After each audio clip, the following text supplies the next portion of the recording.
All right, no? So, once again guys, welcome no sa ating new lecture no sa transmission media and antenna systems. So for today, we'll be having lecture 2, fiber optic communication system. Okay? So, game, let's do this. So before we start, no, meron tayong quote no for the day. No, sana daw ang sabi? Sabi daw ay ad astra per aspera. O, di ba? Kakaiba, no? Latin. So, ad astra per aspera, guys, so it means true hardships to the stars. Okay? So, actually, this is one of the taglines, no? Popularized, okay, by my former professor. Ayan. So, bale, yung teacher namin dati, nilalagay niya yan at the end of his exam. Okay? Na halimbawa, 'di ba, nag-e-exam kami tapos sa dulo nilalagay niya yung phrase na yan, no, yung ad astra per aspera. So, literally, it means through hardships to the stars. Okay? So, ang ibig sabihin lang nito guys is lahat ng mga hardships na pinagdadaanan natin ngayon, no?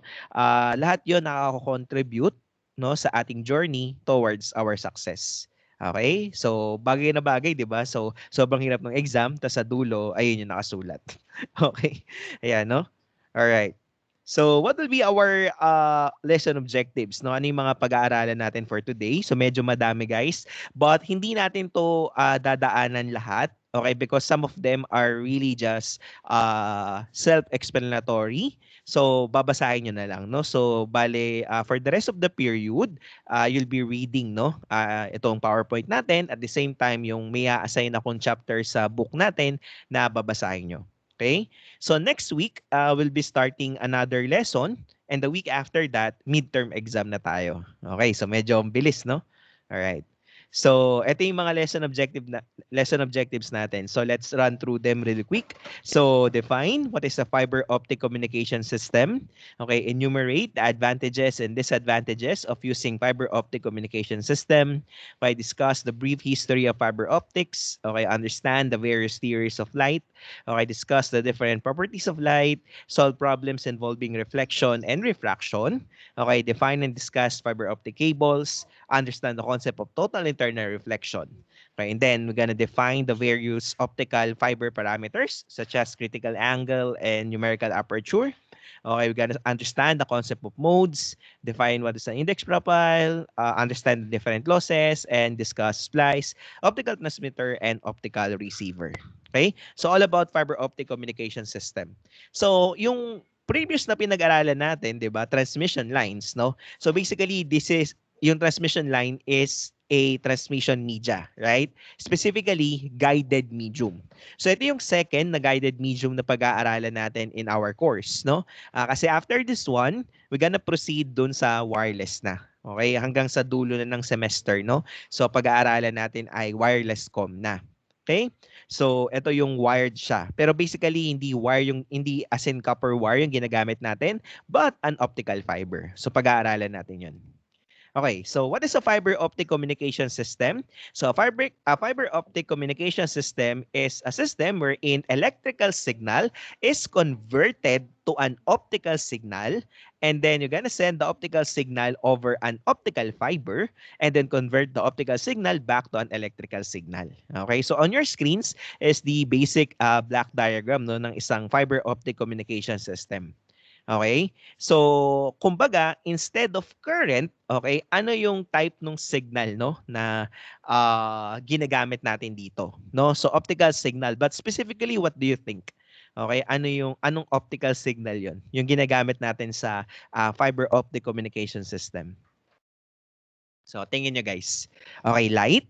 Yeah, basically light. Okay, but actually, okay, it's not, we will discover later na hindi talaga light ang ginagamit natin. Hindi, light din siya, no? Pero hindi yung light na alam natin na as in let there be light. Hindi ganun, no? So, yung specifically na ginagamit natin dito usually is what? What do you think, guys? Hindi siya yung light na alam natin talaga. So, yung ginagamit natin dito usually is what? Okay, we use, tingin nyo guys, sa fiber optic communication, ano yung ginagamit natin? Na instead of current, we use light, but light in the form of, or ano yung source natin? Yan, basically, ayun yung question ko. Ano yung source natin? Okay, infrared, yes, ginagamit natin. Usually, we use laser. Okay, we use laser sa fiber optic. Yeah, laser. Very good, no? Ayan yung ginagamit natin sa fiber optic communication system. Either laser or LED. Okay? Para yung, kasi pag sinabi mong light, it is a combination of different wavelengths. Okay? So, dapat ang source natin usually is coherent. Kumbaga, parang isang ano lang siya. Yung laser kasi, ano yun, di ba? Isang type ng light lang yun eh. I mean, kung red, red. Kung infrared, infrared. Okay? Or ultraviolet, if you may. Okay? And also guys, no? Also, uh, as you can see here, no? Yung as you can see in our diagram, ang signal natin, yung electrical signal na i-convert natin into light or using a laser or an LED is in the form of a pulse. So ibig sabihin, no, ang fiber optic communication system, ang pwede mo lang i-transmit sa kanya ay digital. Okay? So hindi pwedeng analog signals. Okay? So pag fiber optic communication system, dapat ang source mo ay digital.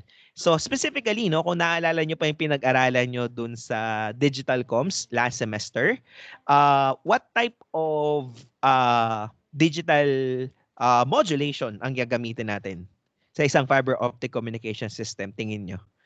Anong klaseng digital modulation ang gagamitin? Tama ba last term lang kayo nag Digicoms? I think last term lang, no? Yeah, oo, last term lang. So sa Digicoms, no, anong ginagamit natin dito? Okay, we use PCM, very good, no? So we use the pulse code modulation for this one. So PCM signal, okay, i-convert natin sa on and off ng light kasi 'di ba ang output ng PCM is 10100010. 'Di ba mga ganun? So bali pag nilagay mo yun sa LED, mag-on and off yung LED mo. Okay? At yun yung magta-travel sa ating optical fiber. Okay? So, what are the advantages and disadvantages of using a fiber optic communication system? Okay? So, number one, advantage niya, of course, is greater information capacity compared to the wired communication or wireless communication. So, pag sinabi nating fiber optics, okay, mataas ang kanyang bandwidth, no? So, wala namang tanong doon, no? Because light, okay, is uh, very fast, at the same time is very wide ang kanyang bandwidth, no, or ang kanyang spectrum.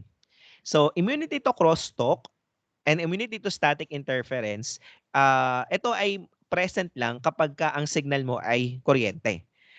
When you say crosstalk, guys, for instance, you have two channel. So if the signal from one channel, okay, will go to the other channel or vice versa, so that's the crosstalk.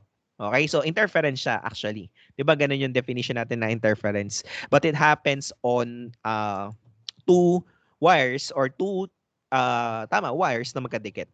Static interference, yeah, we all know about that. So advantage niya 'yon. So immune siya sa crosstalk. Hindi nagkakaroon ng crosstalk doon because hindi current or hindi electric energy ang ginagamit natin but rather optical energy. So environmental immunity, okay? So hindi siya naapektuhan ng ulan, okay? Hindi siya naapektuhan ng ibang mga weather condition, okay? Primarily because saan natin do you have any idea, okay, kung paano dinedeploy ang isang fiber optic communication system? Anyone na may idea? Paano natin dinedeploy si fiber optics? Mm. Kung bakit siya immune sa environmental conditions. Oh, kasi kunyari wireless guys, pag maulan, mahina ang wireless. Okay? Yeah, very good. Underground. Yes. Oo. So, underground, no? So, bali naghuhukay sila guys, tapos naglalagay sila ng parang some sort of a tunnel. Okay? Tapos doon sa tunnel na yon, doon nakalatag yung mga optical fibers. Okay? So, safety and security, that's because naka-underground nga siya. Okay? So, hindi siya basta-basta masisira. Not unless, for example, nagkaroon ng malakas na earthquake or something. Hindi rin siya basta-basta mananakaw, no? Kasi nga nakalubog sa ilalim ng lupa. Okay? And last advantage niya is economics. Okay? So when I say economics, guys, is mas mura siya in the long run. although the initial cost no ng deployment ng isang fiber optic communication system is expensive, but in the long run guys no, because of the data rate that it generates, the data rate that it provides, so economically in the long run that is better. Disadvantages, okay? Number one is interfacing, okay? Kailangan ng specialized equipment, okay, to interface, okay, fiber optics. Not unlike wires. Kasi pag wire, guys, no, pag naputol yung wire, anong ginagawa nyo para pagduktungin? Di ba? Kaya meron kayong gumagawa, nagpo-prototype kayo. Normal na copper wire, naputol siya. What would you do? So ang gagawin natin, babalitan lang natin, di ba? Tapos ipupulupot natin. Okay? Tapos kahit nga natin hindi solder rin pero yung iba sina-solder, right? Tapos binabalutan ng electrical tape. Okay? Naka-interface na. Tama ba? Okay, hindi mo pwedeng gawin 'yon guys sa optical fibers, no? So, there are specialized equipment or tools that you need no to interface, no? Connect one fiber to another. Okay? Mamaya pag-aralan natin 'yan, guys. So, hindi siya hindi siya simple lang. Okay? Number 2 is strength, okay?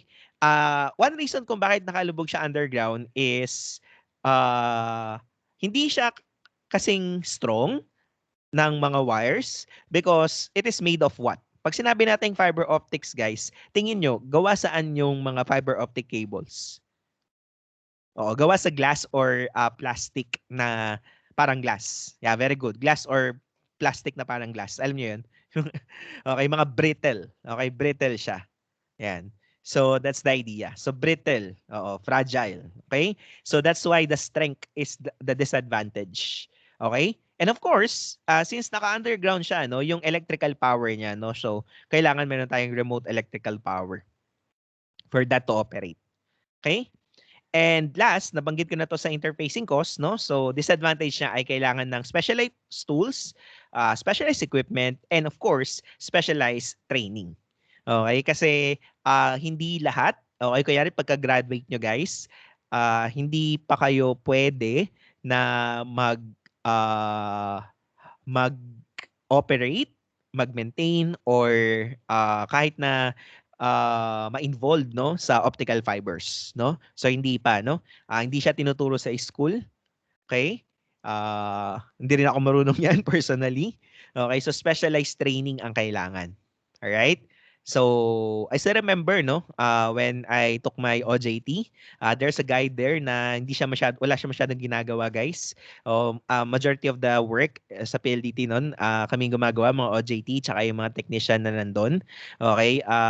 Tapos, later I found out na ang ano pala siya, naka-assign pala siya no sa mga optical fibers. Okay? So, yun yung trabaho niya, no? Bali, parang talagang special person siya.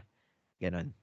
Okay? So, you will be very lucky, guys, no? If ever na mapunta kayo sa field ng ng communication design and mabigyan kayo ng specialized training ng ng fiber. Okay? I mean, mag-splice ng fiber optics. Okay? So, splice mamaya di-discuss natin ano yung ibig sabihin ng splicing. Okay. So, history of the fiber optics, guys. We're gonna skip this one. You just read it, no? Yan. So, kung sino-sino yung mga yan. So, sabihin lang natin mga key points dito.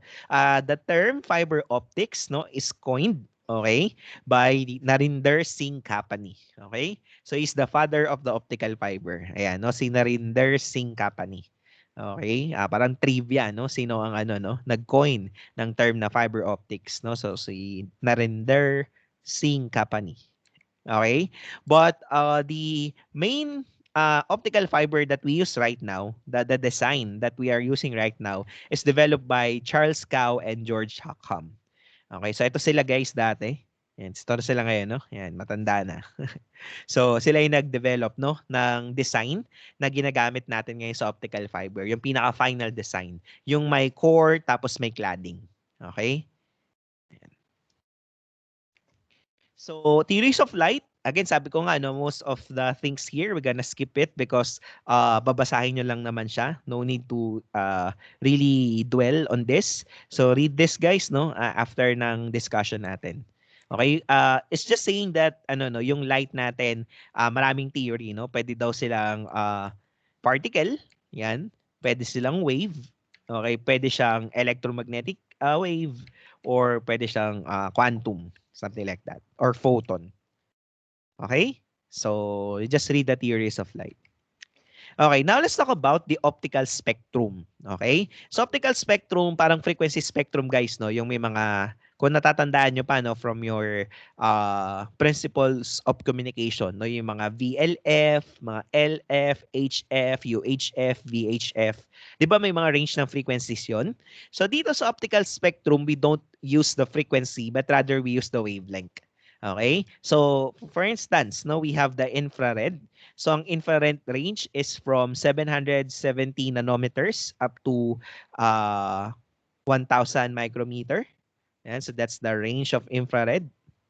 Okay, the range of visible light, 400 nanometer to 770 nanometer, as you can see from here. Okay, we also have the range of the ultraviolet, no? So, mala 4.4 micrometer hanggang 0.01 micrometer. Okay, guys? So, yeah, that's it, no? That's the visible light. I mean, the optical spectrum. So, sa fiber optics, guys, no, we use visible light or infrared. Depende kung ano yung frequency or wavelength na kailangan sa application natin. So, konting terminologies lang, guys. Pag sinabing micron, so that's 10 raised to negative 6, no? So, pag may nabasa kayong micron, guys, so 10 raised to negative 6, ibig sabihin nun. Pag nanometer, of course, everyone alam na may nanometer, so that's 10 to the minus 9. And ito yung medyo kakaiba, no? Yung may 8 as bilog sa tuktok. Ang tawag natin dyan is angstrom. Okay, angstrom. So, ang 1 angstrom, guys, is 10 raised to the minus 10 meters. Okay? Alright. So, next topic natin guys is the photon energy. Okay? So, di ba may mga theories of light? So, sabi daw yung parang pinaka-particle na meron yung light natin, okay, tawag daw natin doon na isang photon. So, makukompute natin yung energy niya gamit yung Planck-Einstein's relation. Okay? So, ang formula guys ay E is equal to HF or HC over lambda, no? Kung wavelength yung given. All right, so let's try to answer a problem. Okay, game. So find the energy in electron volt of one photon at a wavelength of what's this? 1 micrometer. Okay. All right, let's do this, guys. Okay, so anong formula na energy? So energy is equal to HF or in this case, HC over lambda. Okay, so yung H guys, Planck's constant yung tawag natin dito. Nasa calcu na yan. So paki-check na lang yung value niya. 6 point something raised to negative 34. Multiplied by the speed of light, which is 3 times 10 to the 8. Okay, divided by lambda, no? So given yung wavelength natin na 1 micrometer. 1 times 10 to the minus 6. Okay, so may makukuha tayong answer dito guys. Tapos yung answer na yan, ang unit niya ay naka-joules. Okay? According sa problem, we need to get it in terms ng electron volt. So, ibig sabihin yung answer natin, imumultiply pa natin saan guys? So, 1 electron volt, okay, ang equivalent niya is 1.6 times 10 to the minus 19 joules. Okay? Sige nga, pakitulungan niya ako guys. What will be our energy?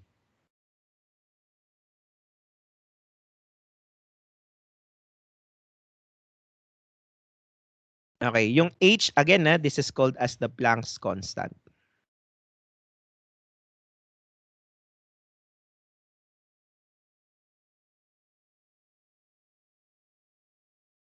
Okay, so we have 1.242 electron volts.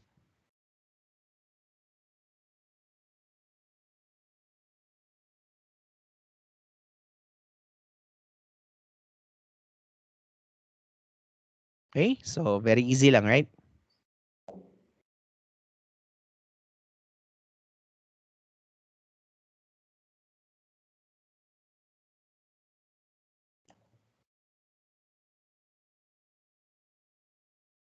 Yan. Wait lang guys, no?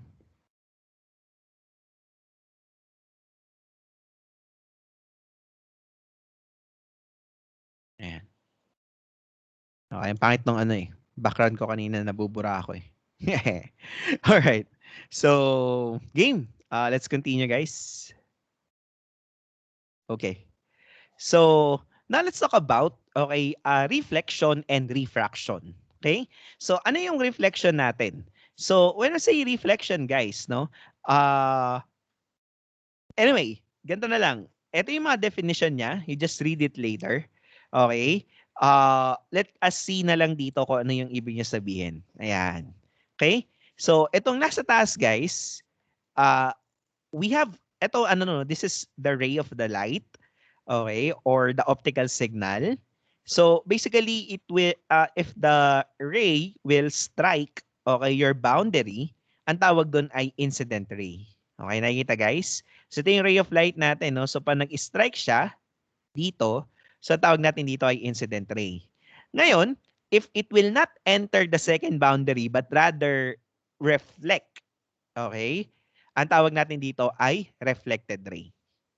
Okay guys? So yun yung idea ng reflection. So nagbo-bounce. Okay, dun sa boundary natin. Okay, take note guys so na in this one, the boundary separates the two medium. So kunyari, ito yung medium 1 natin. So meron siyang index of refraction na N1. Tapos yung sa baba is medium 2 na may index of refraction na N2. Okay guys? So magkaibang medium siya. So halimbawa, ito air, ito glass. Something like that. Kaya mirror to, salamin. So basically, ang mangyayari sa reflection is yung signal natin, which is yung light, mag-i-strike sa boundary tapos magba-bounce. So reflection ng tawag doon. So basically, the idea of reflection is whatever your angle of incidence is, that's angle A, it's the same as angle C. Okay, guys? So it's the same as angle C. Naintindihan? Nagigets po. Okay, so that's the same. All right. All right. So what will happen naman if it will enter the second medium? Posible ba 'yon? Yes, no? Halimbawa, yung mga mirror kasi natin naka-design na magre-reflect lang siya. Pero alam niyo guys yung ano, yung kapag yung glass mo ay hindi siya mirror, 'di ba makikita mo yung nasa likod ng glass. 'Yon, no? So yun yung idea. So refraction naman yung mangyayari doon. So our ray will enter the boundary, but as it enters, the ray will be bent. Okay, magbe-bend yung ray. So, yung bending niya, guys, okay, ang tawag natin dito is the refracted ray na. Okay? So, that is basically the refracted ray. Naintindihan? Alright. So, ngayon, meron siyang angle with respect dito sa vertical line. So, by the way, no, the vertical line is called the normal. So, yung angle natin dito is the angle of refraction. Okay? But don't be confused, guys, no? Nag-bend siya not because, okay, not because nag-bend talaga yung signal mo. But rather, what happens is, sa N1, guys, may speed yung ray mo. Pagdating sa N2, it's either bumagal siya o bumili siya. So, kunyari, bumagal siya, magbe-bend siya towards dito. Pag bumili siya, magbe-bend siya toward dun sa kabilang side. Okay? Nagigets ba? So kasi ano no, it's not really hindi niya talaga binend yung light source, yung incident ray, but rather ang nangyari is na iba yung speed niya kaya nagkaroon ng bending. Okay, kumbaga yung bending it's not the cause, no? It's the result, no? So the cause is yung pagbagal or pagbilis ng signal mo when it enters another medium. Okay? So, mamaya explain natin tong N na to, no? Bakit bumabagal or bumibilis sa kanya yung ray of light.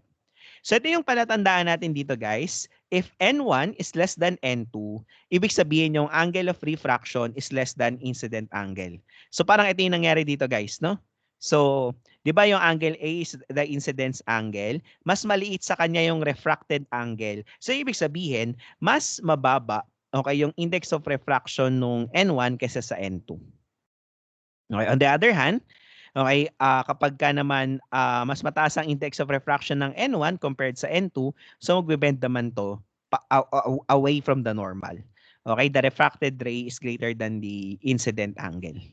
Okay? Now, what relates no those angles, yung angle of incidence sa angle of reflection is yung tinatawag nating Snell's law. So ito yung formula ni Snell's law. N1 sine theta angle incident equals N2 sine theta refracted. Alright? So naintindihan guys? Nagagets naman? Okay. So yun yung idea natin. Maliwanag po? Ayun. So Snell's law. Okay? Okay, what is N? Okay, what is N by the way? So N is called as the index of refraction. Okay, so I think we can now we can solve some problems with regards to that. Okay, let's read this one. The speed of light, okay, in the material is 2 times 10 to the 8 meters per second. Determine the refractive index of the material. So yung refractive index or index of refraction, ayun yung N. May formula lang siya, guys. Ang formula niya is ratio ng speed of light over the velocity of the propagation. Okay? So kung mapapansin nyo, guys, kamukha siya nung ano, meron tayong parang gayang formula before eh, no? So para siyang yung velocity factor, pero naka-reciprocal. Okay? So it's just the same as the velocity factor, naka-reciprocal lang. So yung C natin, that's 3 times 10 to the 8, okay, meters per second. Okay, divided by, okay, 2 times 10 to the 8 meters per second. Okay, so we will get 1.5. So that is our index of refraction, 1.5. Yan, nagets nyo? Kaya nga 'di ba sabi ko kanina no, yung value ng n, siya yung nagko-control ano yung speed no nung optical signal, okay, when it enters that medium. Okay, so the idea here is the higher the index of refraction, the slower, okay, will the signal be. Okay? So pag mas mataas ang index of refraction natin, mas mabagal yung signal natin.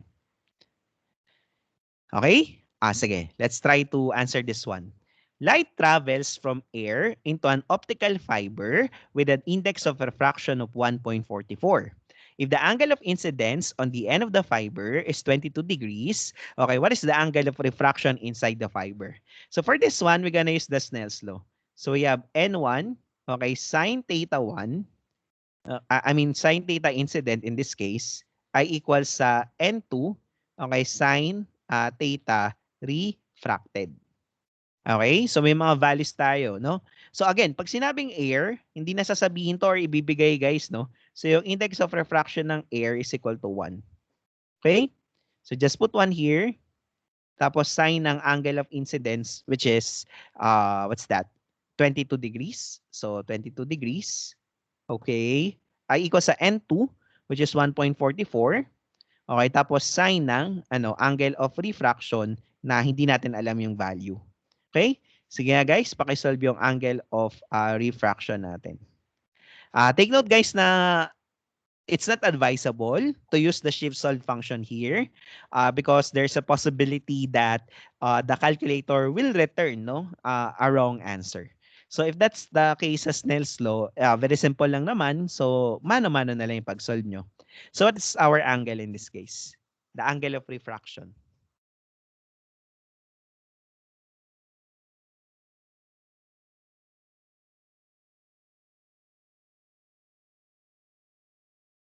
Okay, we have 15.079 degrees. Okay, guys? So, nakuha naman? Okay.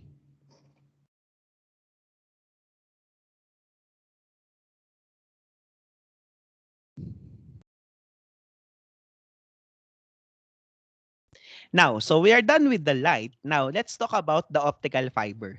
So, ito yung current version ng optical fiber na ginagamit natin ngayon, no? Yung parang pinaka-main design niya.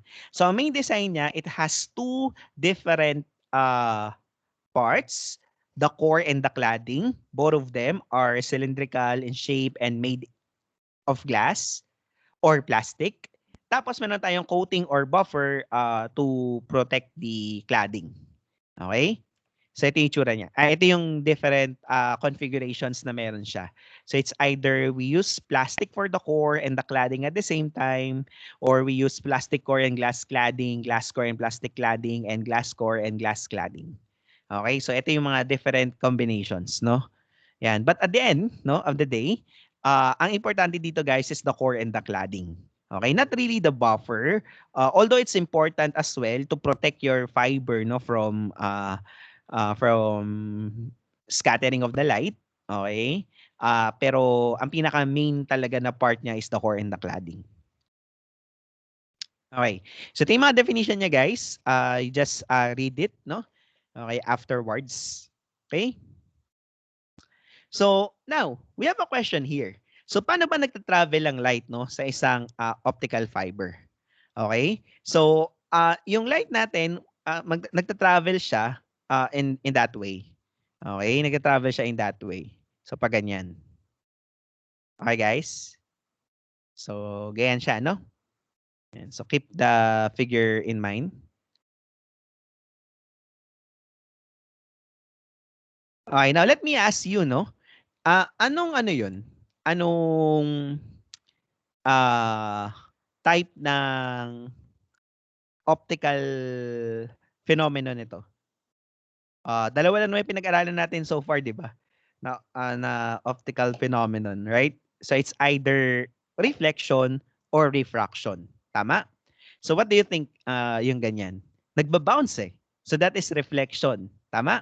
Okay, that's reflection. However, the problem dito guys is that the material that we use for core and the cladding actually is not like a mirror. So hindi sila parang mirror na pwedeng mag-reflect ng signal. Nagets guys? Hindi sila parang mirror na nagre-reflect ng signal. So ang nangyayari dito guys, so halimbawa, yung ating core is N1 and our cladding is N2. Okay? So ang mangyayari guys is papasok yung signal natin from the core papunta sa cladding. Lalabas yan.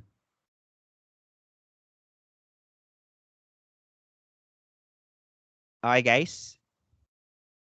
Lulusot yan. Lulusot yan. Okay, lulusot yan guys.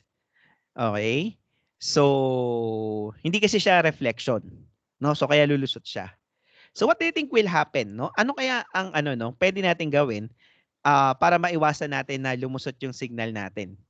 No? Mula core papuntang cladding. Nagagets nyo guys? Laser yung gagamitin natin dito. So, yung material na ginagamit natin for the core and the cladding is not like a mirror. So, hindi siya mirror. Mahirap mag-produce ng mirror at that size. Maliliit lang kasi yung size niya. So, ordinary plastic or glass lang siya. Kaya lang dahil ordinary plastic at glass lang yan, ang nangyayari is etong signal natin, dire-diretso yan, lulusot yan dun sa core natin, papunta sa cladding. So what do you think ang pwede natin gawin kung lumusot siya? So ang ginagawa guys is, okay, gumagamit ng cladding na may mataas na index, na reflection index or baka nagkakamali si Pababer, no? It's supposed to be refractive index, no? Oo. So refractive index dapat yung term. Okay, anyway, so yeah, very good. Okay, so kung gagamit tayo ng mataas na refractive index, what will happen is kung babalikan natin yung dun sa lesson natin ay yung sa naalala nyo yon sa part natin kanina. Saan ba uli yun? Ipe-paste ko lang dito guys, no, para you'll be reminded. Okay. So ito yun eh, di ba? Oops. Sorry.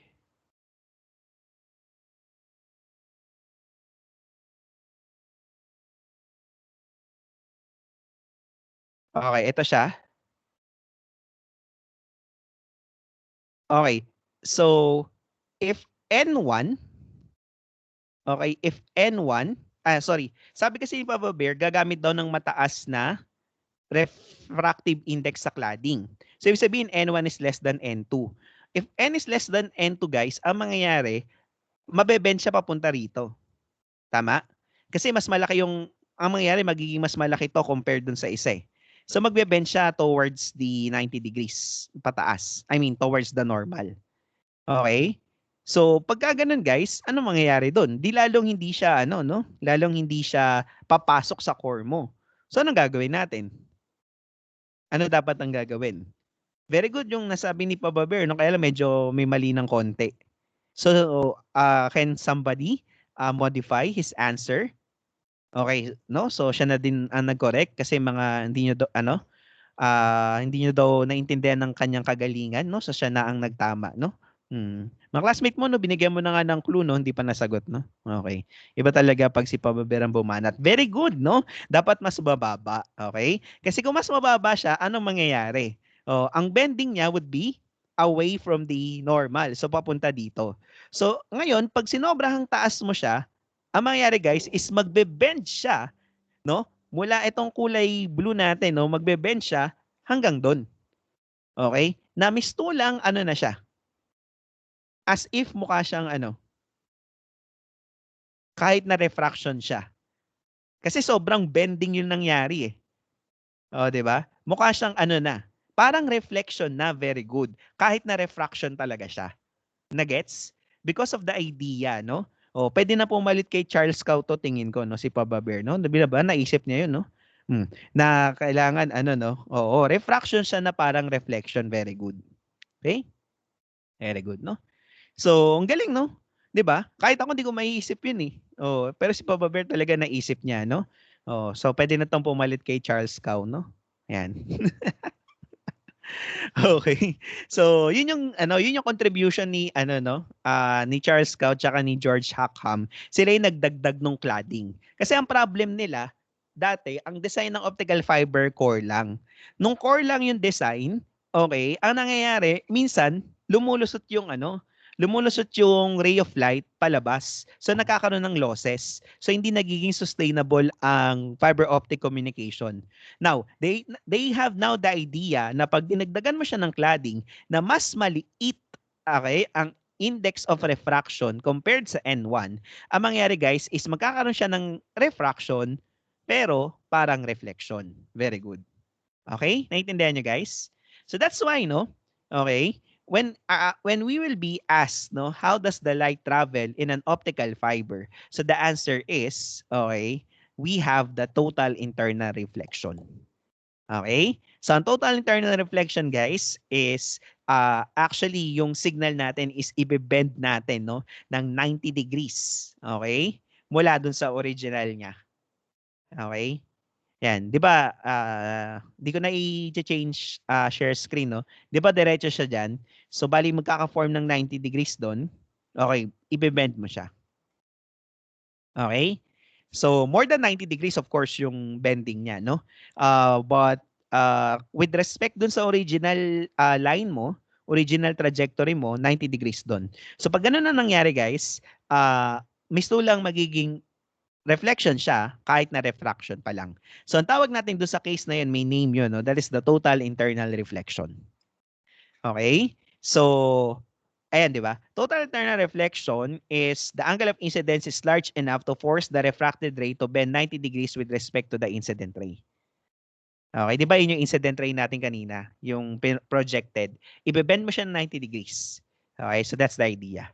Now, ano yung mga ano no, ano yung condition natin for a total internal reflection? So ito yung sinabi ni Papa Bear kanina no, na yung core index must be greater than the cladding index.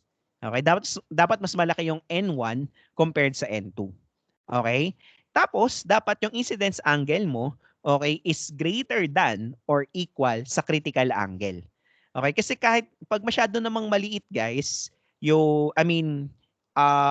masyadong maliit yung angle of incidence mo, balik tayo dito, no? So, dapat saktong-sakto na ganito, guys, eh. Kasi kunyari, pag ganyan siya, masyadong maliit, kahit na ma-bend siya, hindi siya magta-travel effectively. Okay? So, kailangan may amount din yung angle mo, no? Para pumasok siya sa total internal reflection. Okay? Ayan. So, this one, we have the critical angle. So, ito yung formula niya, no? Critical angle ay equal sa arc sine ng N2 over N1. Okay? Sige. Let us solve a problem, no, with that. Okay, so yung 90 degrees na tinutukoy natin dito, 'di ba ito guys yung incident ray? This one, yung kulay blue, projected nga lang. So, ibe-bend siya 90 degrees pa ganyan. Okay, 90 degrees pa ganyan. So, nakuha? Alright.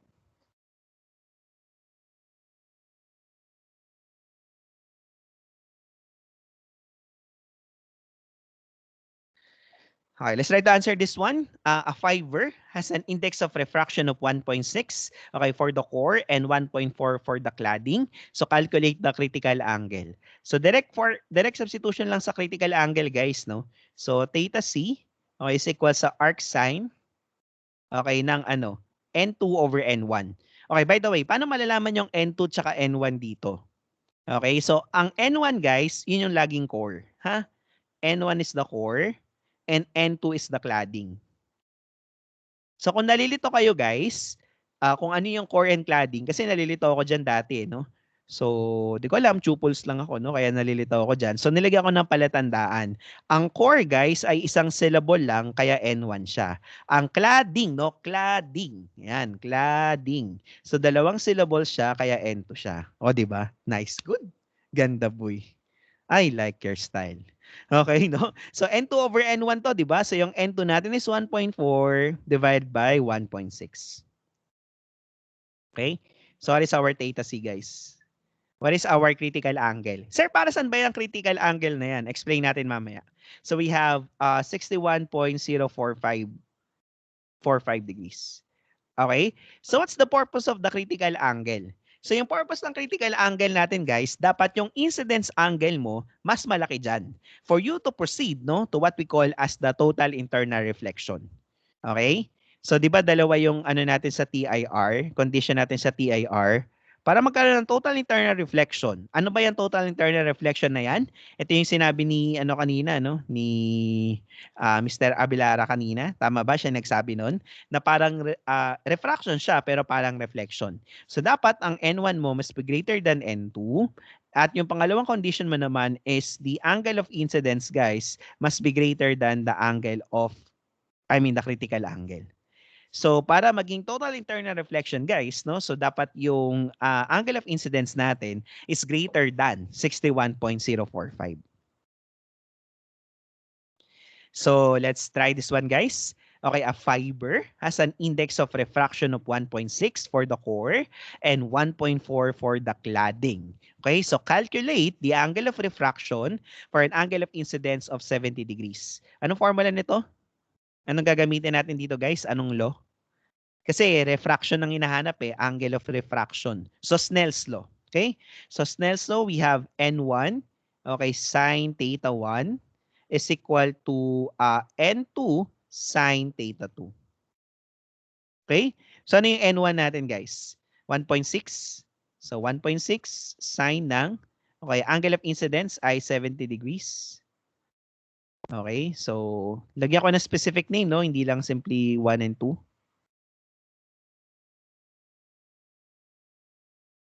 Okay, tapos equal siya sa N2 which is 1.4. Tapos sign ng angle of refraction hindi natin alam. Again guys, don't use shift solve here. Okay, mano-manuhin nyo na lang because this is very simple lang naman. Okay, so what's the value of angle of reflection? Sige nga guys.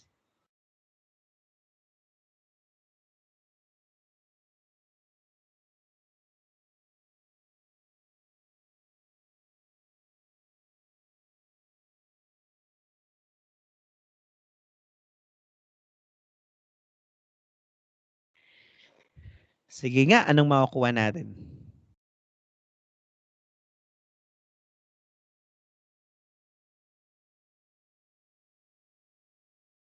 Pakisolve nga, what is the angle of refraction, no, in this case?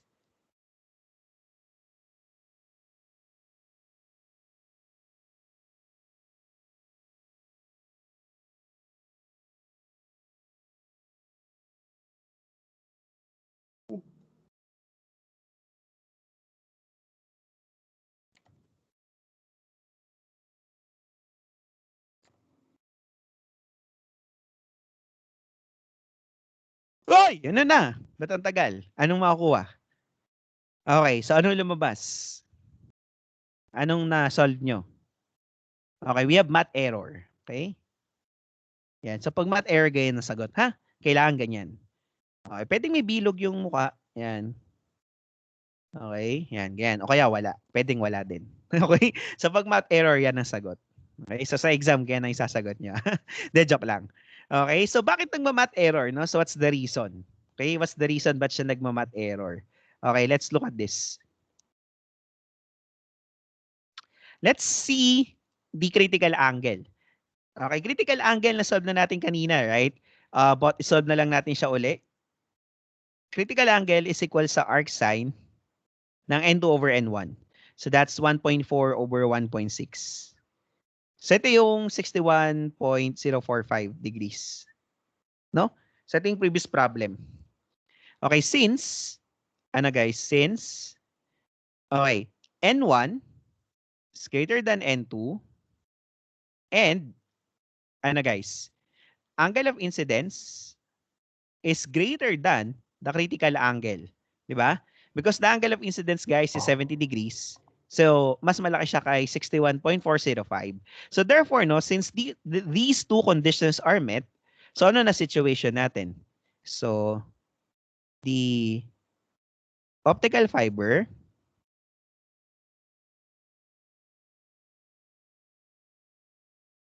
is in what?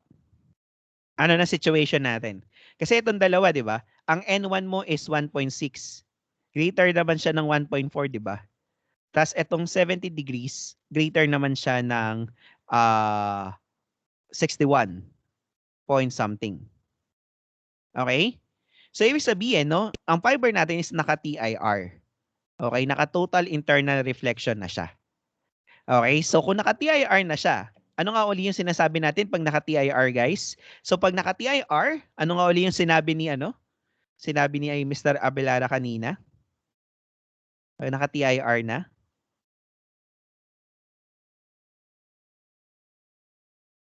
Naalala niyo yun? Di ba may sinabi yan. So, refraction siya na parang reflection.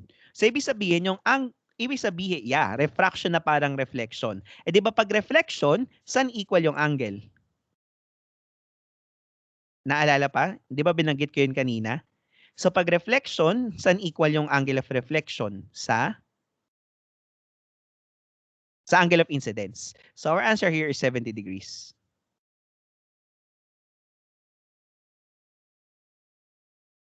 Okay? Yan. Because naka-total internal reflection na tayo, so yung refraction natin, guys, actually is as if na siya, reflection na siya. Okay? So that's the purpose, equal sa incident angle. So that's the purpose of the total internal reflection, no? Para yung refraction mo magmukhang reflection.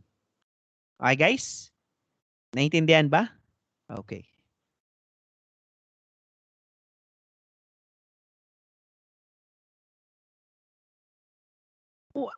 Let's talk about the numerical aperture. Ano naman si numerical aperture? So numerical aperture, guys, is basically the figure of merit, okay, commonly used, no, to measure the magnitude of the acceptance angle. Okay? Bale, yung numerical aperture, ano siya, no, parang parameter na nagsasabi or nagre-relate or doon natin makukuha yung acceptance angle. Okay? And basically, this is described as the light gathering ability of an optical fiber. Okay, so ang formula natin ay equal sa NA is equal to square root of N1 square minus N2 square, which is equal sa sine ng acceptance angle. So ano ba ibig sabihin ng acceptance angle? So far, guys, no, ang dinidiscuss natin is how would you ang dinidiscuss natin is yung light natin nasa loob na ng fiber. Okay, itong mga to, 'di ba? So far.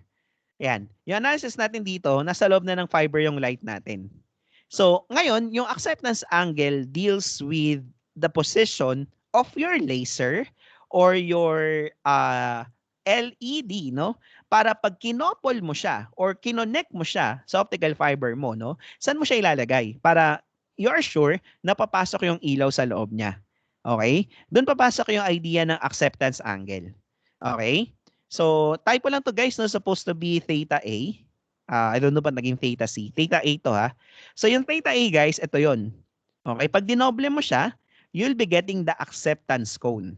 So, sa acceptance cone guys, dito mo pwedeng ilagay yung laser mo no, within this range. Diyan mo lagay yung laser mo and you'll be sure no, na papasok yung signal mo inside your optical fiber. Okay? So, naintindihan guys? So, the idea here is the wider, okay, your acceptance, cone of acceptance, okay, the easier for you to interface your uh, light source. No? So, either LED or laser. Okay guys? Naintindihan po? Kumbaga parang eto no, yung acceptance cone natin, this is the range no kung saan mo pwedeng ilalagay o itatapat yung light source mo, yung laser mo, and you'll be sure that it will enter the optical fiber. Okay? So let's answer some questions with regards to that. An optical fiber is made of glass with a surface index of 1.55 and is clad with another glass with a refractive index of 1.51. Okay, launching takes place on air. Determine the numerical aperture and the acceptance angle of the fiber. So anong formula nito guys? So numerical aperture yung hinahanap no? So NA. So yung NA guys is simply equal sa square root of N1 square minus n sub 2 square. Okay? So we have square root ng ano guys? Ano yung n sub 1 natin? 1.55. So 1.55 square minus 1.51 square. So what will be our NA in this case? Sige nga guys.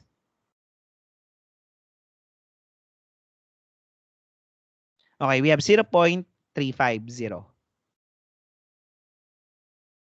Okay? We are also asked to solve for the acceptance angle. So ano yung acceptance angle guys?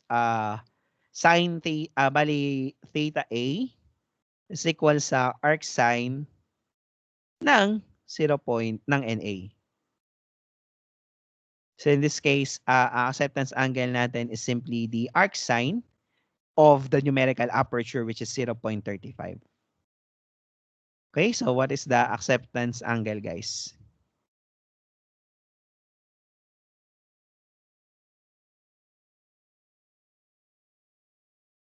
Okay, we have 20.48 degrees. Okay? So anong ibig sabihin nito? Ibig sabihin nito parang ganito guys, no? You have your core and then we have the cladding, let's say.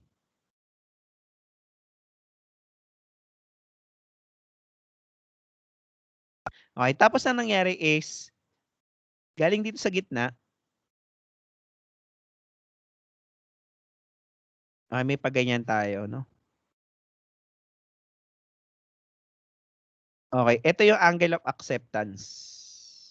Kalahati. Angle of acceptance din. So, bale, ito yung tinatawag nating acceptance cone. No? So, anywhere here, no, in this range, you can put your laser and you'll be sure that it will enter the optical fiber. Okay? So, I hope that everything is clear, no, pagdating sa topic na to.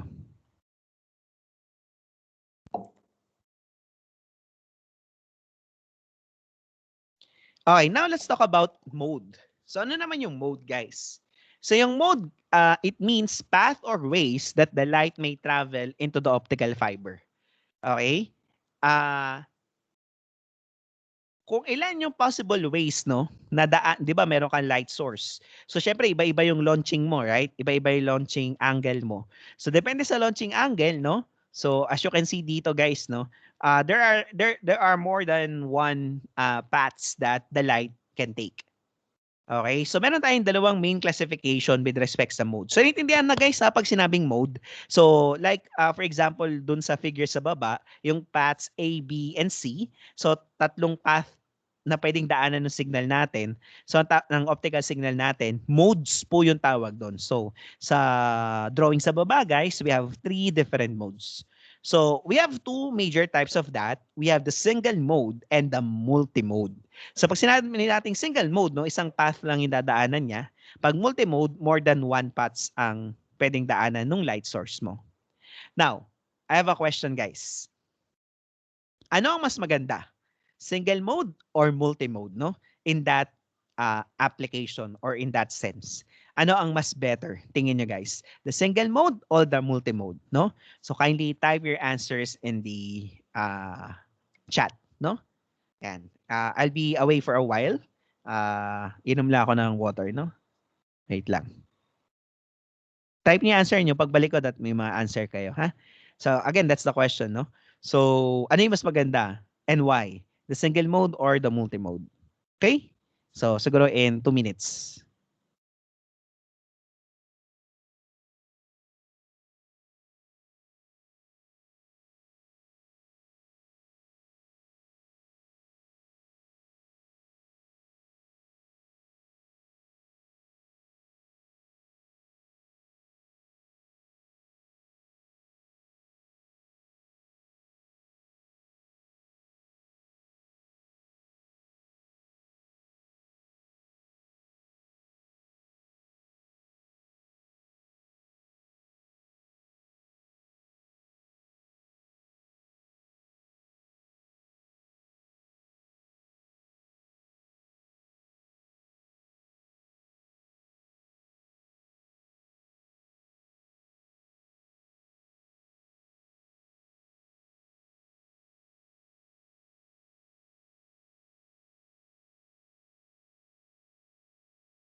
Okay, so tapos na ang commercial break. Okay. So I'm back, guys, no? So let me read your answers, no? Okay. The question that I left you guys is ano yung mas maganda? Single mode or multi-mode? So pag sinabi nating single mode, isa lang yung possible path ng signal natin. Okay? Pag multi-mode, madami. Madami yung path. Okay, us read some answers here. Multi-mode po kasi mas maraming light po ang maaari pagsabay-sabayin, meaning mas maraming data po ang matatransfer at the same time. Okay. So, let me comment on that later on, no, yung answer ni Gideon. Okay, next. Multi-mode po, costly yung single mode, alright? Multi-mode po for higher data rate. Multi-mode po kasi mas flexible yung application. Multi-mode po kasi wala naman pong interference possible. Okay, ito maganda rin tong opinion ni Mr. Abelara, no? We will talk about that. Okay? So, multi-mode po, since marami signals po ang pwede niya i-transmit. Multi-mode po kasi the more the merrier. Iba talaga pag si Mr. Pababera bumabanat, no? Very enlightening. Okay? So, multi-mode po kasi madami. Okay? Tama naman yung kay Jobel, no? Parang kay, ano din, Pababer. Pero mas maganda yung kay Pababer, di ba? The more the merrier. Okay? So, okay, multimode po kasi less expensive compared to sa single mode. Alright? Okay, multimode po kasi mura. Okay? Ah, para nyo naman nalaman na mura, nakabili na kayo. Okay? Multimode po para pwede makapili ng path. Okay. Multimode po since maraming signal yung sinesend. Okay? Oy, may isa tayo ibang sagot. Single mode. Okay? Single mode kasi faster transmission. Single mode, mas mataas ang fidelity. Single mode kasi straight line direction niya mas mabilis. Alright. Okay? So, all of your answers are nice. Okay, but what's the correct answer? Ano yung mas maganda? So, let's see. Okay, let's see here, guys. No? So, let's add a page here. And let's have an illustration. Okay. So, very good yung point ni Mr. Abelara, tama. Wala namang interference. Okay, wala namang interference na mangyayari because it is light. Napag-aralan natin kanina no that it is immune no for any electrical interference. Okay? But there is by the way, what's the answer? The answer is single mode. Okay? Single mode yung mas maganda, guys. Okay, there single mode yung mas maganda. Okay? Kasi ang mangyayari dito, guys, this is the same light source. So ito yung light source natin, no? So yung information na laman nung signal, halimbawa yung red.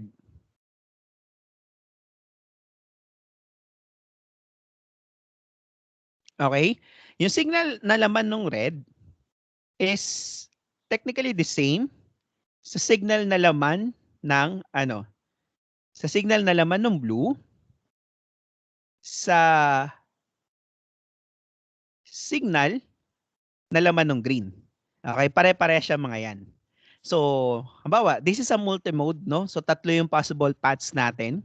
Yung red, yung blue, tsaka yung green.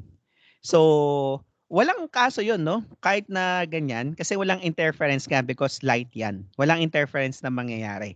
Tama. But what is the problem, no? Pag maraming modes ang iyong fiber optic communication. Okay? Tingin nyo guys, no? Ano yung problem nito? The problem here is yung ibang path ay mas mahaba compared sa ibang path. Tama ba? Halimbawa, yung kulay green guys, no, mas mabilis siyang makakarating dun sa end natin compared dun sa blue tsaka compared sa red. Nagagets? Ibig sabihin guys, no, iba-iba yung time of arrival natin. So halimbawa, yung signal na ipapadala natin guys is ito, ang signal natin is 1, 0, 1, 0, 1. Okay? So ito yung signal na ipapadala natin. Let's say.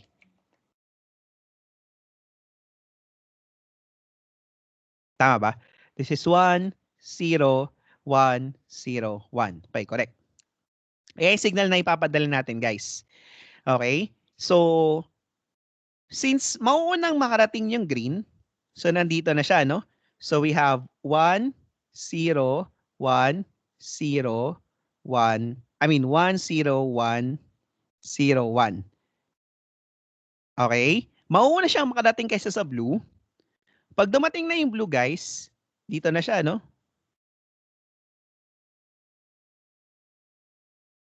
Okay? 1, 0, 1, 0, 1. Tapos yung last na nakadating ay yung red. Okay? Yung system natin, i-interpret to as a single signal.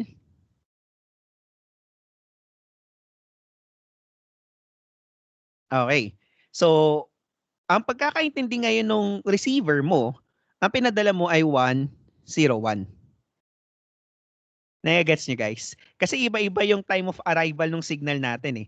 Kumbaga, di ba ito 1, 1, 1. So, akala ng receiver mo, mula dito sa umpisa hanggang dito, 1 yung value niya. Okay? So, gets nyo? Naintindihan nyo guys? So, kumbaga, parang lumalapad yung pulse mo.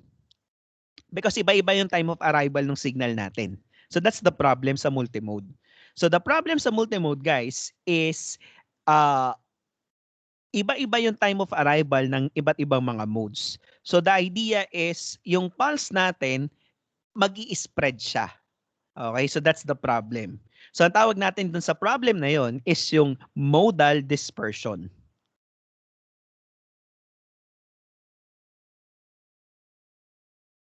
Okay, modal dispersion or pulse spreading. Okay? It is because iba-iba yung time of arrival ng bawat modes dun sa receiver natin. So, as if yung pulse natin ay humahaba. Like, yun nga, di ba? 1-0, pero may na-receive siyang uling 1. So, ang idea ng system mo, 1-1, isang buong diretsong 1. So, instead na 1-0-1-0, isang diretsong 1 yung ibibigay niya sa'yo. Okay? So, that's the problem for multimode, multimode uh, fiber optic cables. Okay? So, mas maganda yung single mode. Kasi ang single mode, guys, isa lang yung dadaanan ng signal natin. Wala nang iba. So, hindi tayo magkakaroon ng problem about the time of arrival. Okay? Now, you have answered na maraming light yung maaaring pagsabay-sabayin, meaning mas maraming data po ang matatransfer at the same time. Okay? The answer of Gideon, no? So that's correct. Kaya lang, sa multimode kasi, hindi mo makokontrol yon. Kumbaga, yung ipapadala mo, yung signal na dadaan sa path A, path B, at path C are all the same. They are not different signals. Okay? So if you want to combine different information into a single signal, gagamit kayo ng multiplexing. Okay? Multiplexing. So, naka-multiplex na siya bago mo i-convert sa light source. Naintindihan, guys? Because the light cannot carry multiple information. Okay, na kunyari, mode A, itong unang info ang gusto ko. Mode B, yung pangalawang info yung gusto ko. Yung sa mode C, yung pangatlong info ang gusto ko. Hindi pwedeng ganun, no? So dapat pag samasamahin mo sila into a single light source bago mo sila ipapadala sa system, na pagdating sa receiver, meron ka lang demultiplexer para pag-iwahiwalayin sila. Okay? Nagets, guys? Alright. Okay. So, there are some answers here, no? Sabi nila, mura daw ang multimode, no? O, paano yun nalaman? That's the, that's the question. How did you know that the multimode is less expensive compared sa single mode? Ayan. Di ba? So, bakit? Although tama yung answer nyo, no? So, mas mura yung multimode compared sa single mode. So, mamaya answeran natin yun. Okay, answer natin yon. No, so kahit hindi ka pa nakakabili, okay, malalaman natin na mas mura ang multimode kaysa sa single mode mamaya. Okay? I'm going to explain that later. Alright, guys? Okay. So, ito yung sinabi ko kanina problem, no? The modal dispersion or power spreading. So, this is the main problem, no, of multimode fibers. So, that's also the reason, okay? That's also the reason why if we require, okay, an application that is very sensitive, okay, we use single mode fibers because modal dispersion only happens to multimode fibers. Okay? So para ito guys, no, yung tatlong modes natin, dahil iba-iba yung time of arrival niya, parang humaba yung natin. Yung signal natin 101 lang. So yung 101 na signal na yon, iba-iba yung time of arrival, so naging 001100. Nagets nyo? So, lumaki yung pulse natin. Kahit na isang pulse lang talaga yung pinadala. Okay? Now, let's have this one. How can we be sure or ano ang kailangan natin gagawin to make sure na single mode lang yung fiber natin? Okay? And that one is very, very specific. Okay? We need to follow the V number. So, ang V number natin for a single mode fiber, yung V natin, guys, must be less than or equal to 2.405. That is a very specific number. So, 2.405. So, ito yung formula niya ngayon, guys. So, yung V number ay equal sa pi DNA over lambda. Okay? So, pi DNA over lambda. Now, kung hindi siya single mode, guys, hindi na siya pasok sa criteria na to, you can now use the V para malaman yung number of modes. So, bali, itong formula na to ng M, this only works no if your V is greater than 2.405. Okay? Again, M equals the number of modes. How many modes does your fiber support? No? Again, you can only use this formula if your V is greater than 2.405. Okay? Sige, no? Yan. Answer tayo ng problem, guys, no? Para malaman nyo, no? Kung bakit mas mura yung multimode kesa sa single mode. Okay? Yan. Para, ano, no? Kahit hindi pa kayo nakabili, no? Yan. Legit yung mas mura siya. Alam nyo kung bakit siya mas mura. Let's answer this one. A single mode fiber is made with core diameter of 10 microns and is coupled to a light source with a wavelength. Teka lang. Wag muna natin yung sagutan natin, guys, yung isa muna, ha? Tama ba? Ito muna yung sagutan natin, guys, no? To answer yung question bakit mas mura yung multimode fiber compared kay single mode. So a single mode fiber has a numerical aperture 0.15. What is the maximum? Okay? Yan. Sabi dito, maximum core diameter it could have for use, okay, with an infrared light that has a wavelength of 820 nanometers. So apply natin yung formula, no? V number natin is equal sa pi, okay, d, na, okay, over lambda. That's the formula for the V number. Again, ano nga uli ang V number natin, guys, to ensure single mode? So pi dna over lambda. Okay, yung V number natin must be less than or equal to what? Ano yung V number for single mode use? We have 2.405, right? Okay. So we have 2.405 here. Okay? So given naman tong lahat na to, so we can solve for the D, right? So D is less than or equal to 2.405 times lambda, which is 820 nanometers, divided by pi, divided by Na, which is 0.15. Okay? So, game, what is the range of our diameter? Ang diameter mo must be less than what?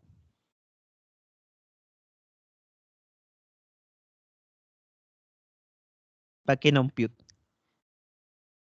Cross multiply ko lang yan. Wala namang mahirap na ginawa, di ba? Cross multiply, divide lang. Okay? So, ano makukuha, guys? Yung D natin must be less than or equal to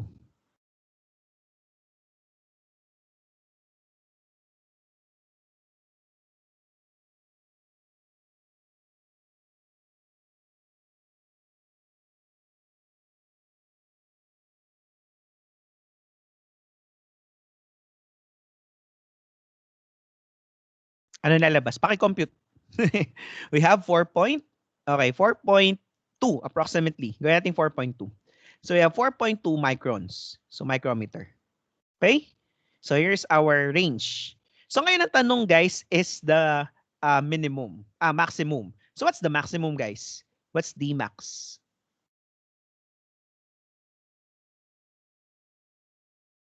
So ang maximum kasi 'di ba, ang D natin ibig sabihin less than or equal sa less than or equal sa 4.2, 'di ba? Or sige, 185 na 'yung gawin natin, no? Masyado pa lang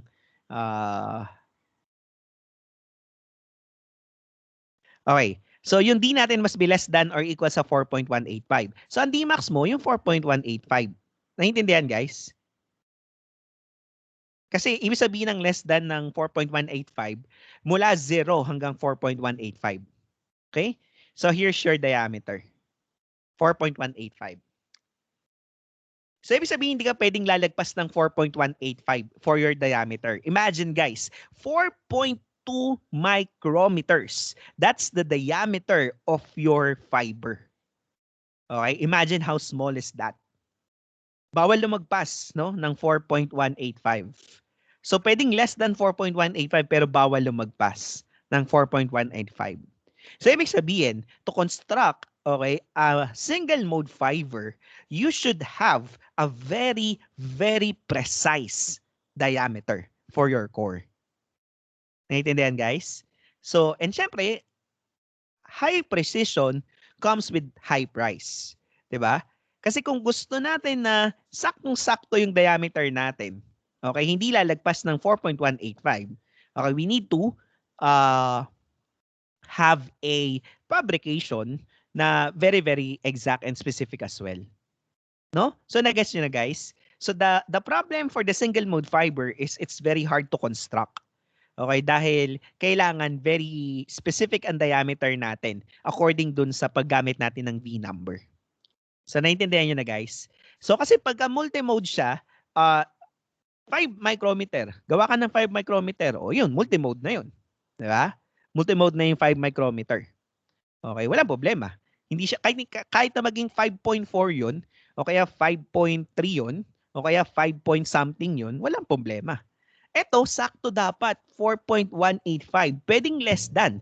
Pero di ba habang mas lumiliit, mas humihirap gawin. You get what I'm saying, guys? Naintindihan? So to construct a single mode fiber, effort must be made. Okay? So that's why guys, no, we only use single mode fiber no for very very specific applications. Okay, kung saan kailangan natin ng reliable and very reliable data transmission. So ano na to no sa mga military standards na to. Okay? Usually kasi mga military standards very high compared sa commercial use. Okay? But in commercial use, no, we just use multimode fibers. Okay? Yun. That's the reason. Meron pa pala tayong hindi nasagutan, guys. Sorry. Balik tayo dun sa kanina.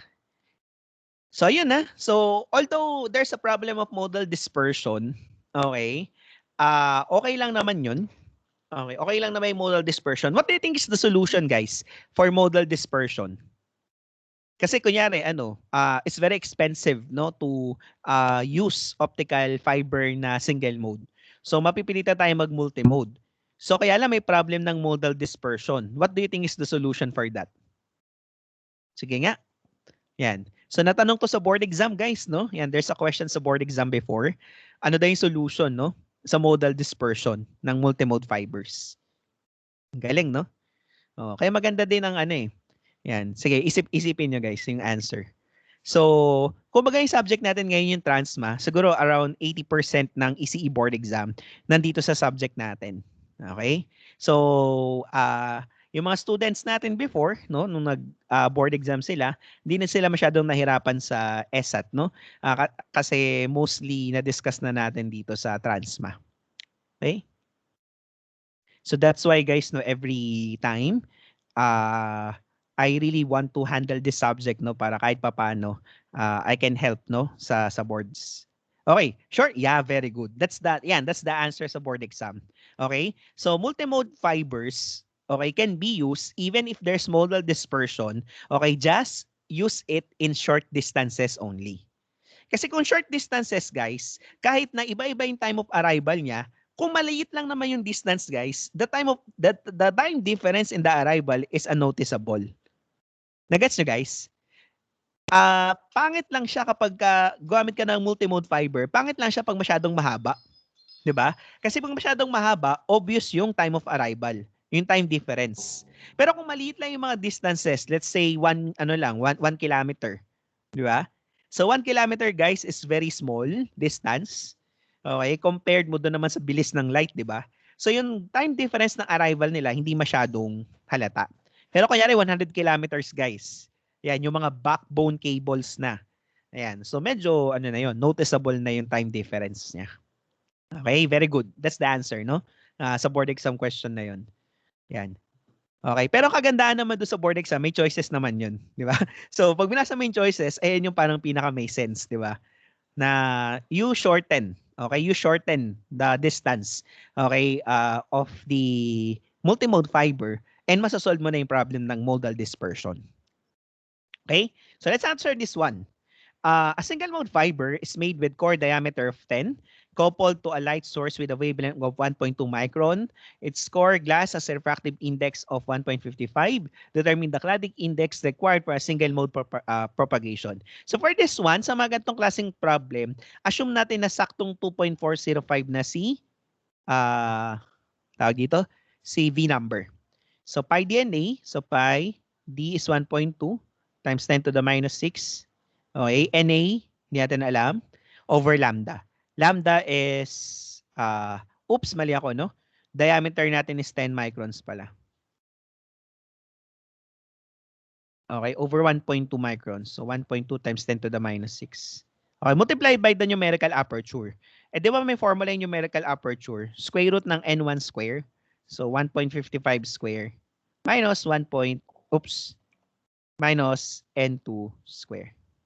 Okay guys? Sige, pakisolve yung n sub 2.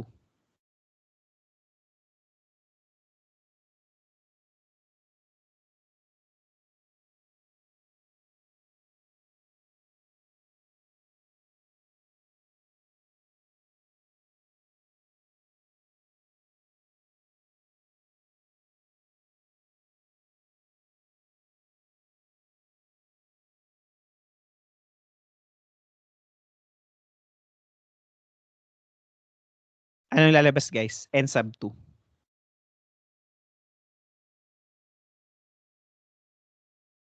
Okay, so we have 1.547. Okay?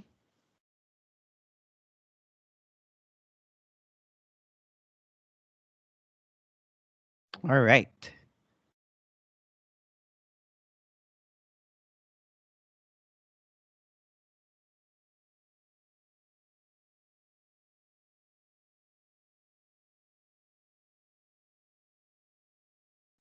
Okay, now let's talk about the index profile.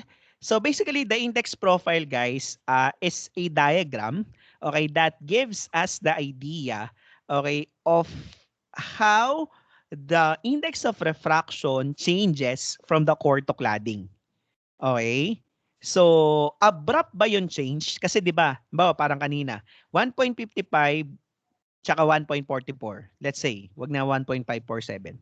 So kaya rin, 1.55 yung core, 1.44 yung cladding. Ganun ba yon? Galing sa gitna ng core, 1.55, 1.55, tapos bigla magiging 1.44. Biglaan ba yung change natin? O dahan-dahan? 1.55, 1.53, 1.52, 1.51, 1.50, 1.49, etc. So biglaan ba o gradual? So the answer is both. Okay? Pwede sila the same. So pag biglaan ang change, ang tawag natin dito ay step index optical fiber. Okay?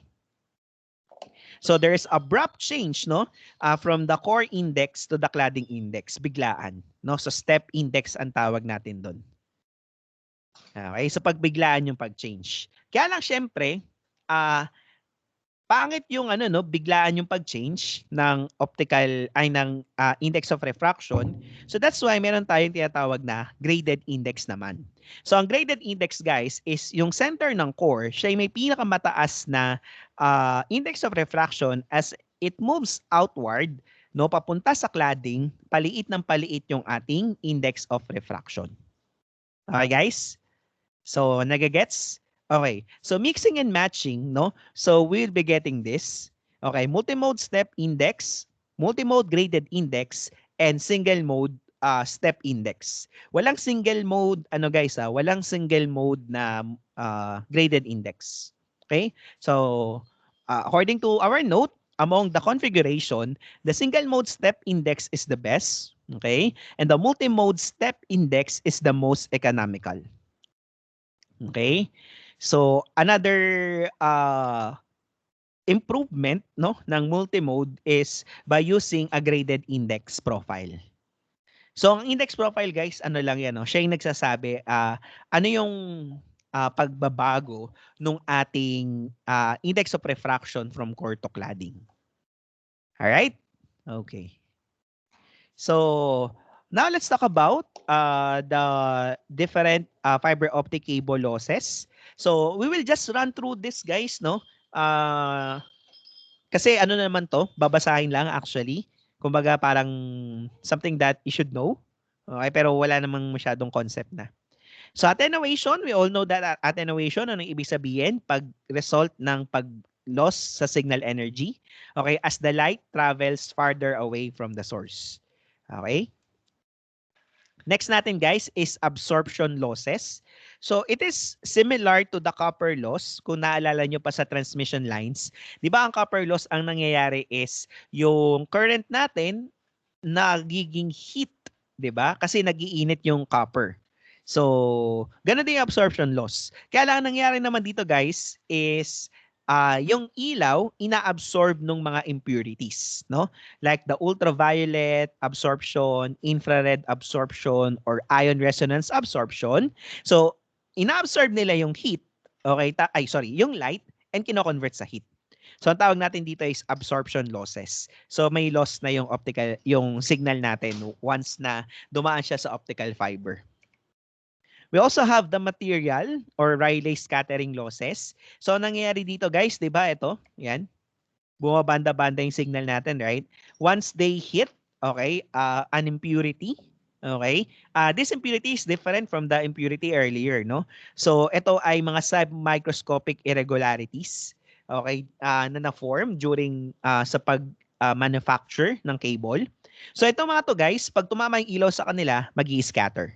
So again, it will result into a loss. So that is the scattering loss. Next natin guys is the chromatic or waveguide dispersion. So the idea here guys is if you will use a non-coherent light source. Kaya nga sinabi ko kanina guys, no, yung light natin, as in yung light na alam natin guys, yung white light, hindi siya ginagamit for optical fibers because of this problem. No? Kasi 'di ba yung light natin, yung white light is composed of different wavelengths of light. 'Di ba pag dinaan mo 'yan sa prism, nag-iiba-iba yung kulay niya, nagiging rainbow. Ayun, yun yung problem. Kasi kung ang signal mo is more than one light source, ibig sabihin magkaiba yung wavelength nila. Kung magkaiba yung wavelength nila, magkaiba yung frequency nila. Okay? And the result is hindi rin sila sabay-sabay na darating sa receiver. Okay? So para siyang multi-mode dispersion pero nangyayari naman siya sa single mode. Okay? So the solution here is very easy. You just use a coherent light source. Light source na isang wavelength lang. So ang ideal doon is laser or LED. Okay? Kunyari kasi green na LED. So may frequency kasi ang green. Isang frequency lang yon, walang halo. O di yun na yun. Okay? So it's very easy to solve, no? Just use a coherent light source. But that's a possibility, no? Na if you will use a non-coherent light source, meron siya combination of different wavelengths, no? So you're gonna encounter the chromatic dispersion.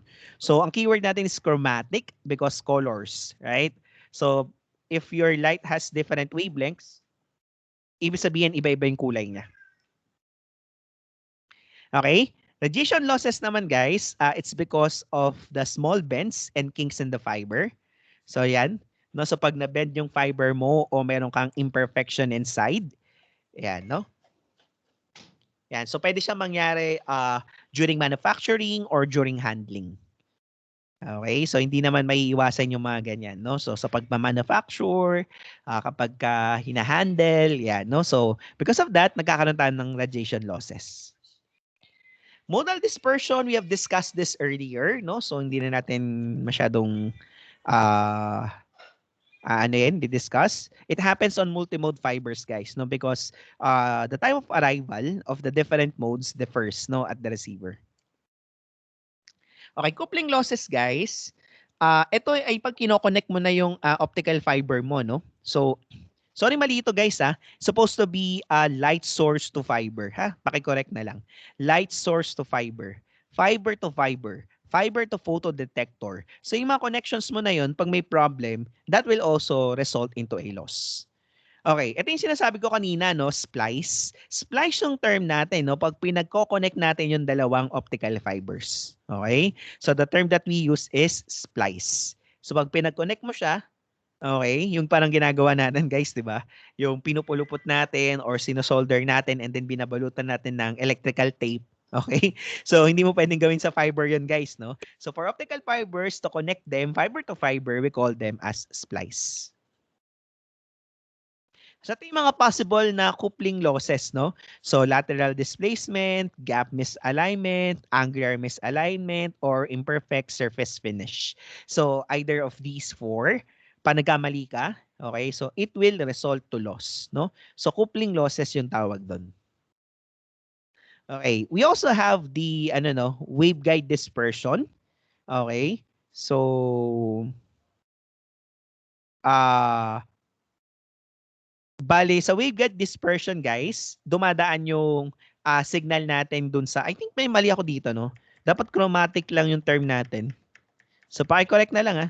Oh, chromatic dispersion lang to, ha? Wala yung word na waveguide. Okay? Kasi iba yung waveguide dispersion, eh. So, sa waveguide dispersion, guys, ang nangyayari is yung energy natin sa cladding dumadaan instead of the core. Okay, splices, nabanggit na natin to. So when you create a connection ng fiber to fiber, we call that a splice. So cleaving, on the other hand, is the process of cutting the end of the fiber in preparation of connecting the two fibers. No? So sa atin, ano lang, di ba? I-cut mo ng cutter. Okay, di ba? I-cut mo ng cutter plies. Okay. So, eto, cleaving yung term niya.